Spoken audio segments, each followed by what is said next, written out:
This is what the China Lovestone looks like, everybody. You probably have never seen this before, but this is a plate of China Lovestone, and then it gets cut up into smaller pieces. This is to help with premature ejaculation. This has been used for over 1,000 years in China. This is very famous, called China Lovestone. This is the form that they make it in, is this size here, and then it's cut down into smaller pieces.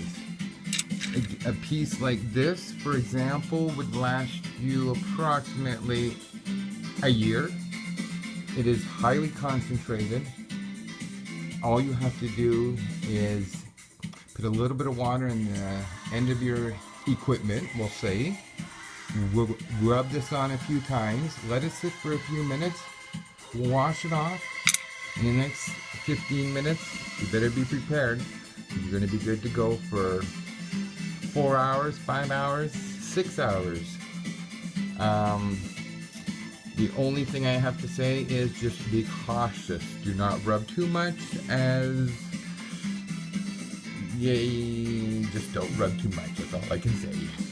Again, thank you for checking out my YouTube video, and this is what the China Lovestone looks like.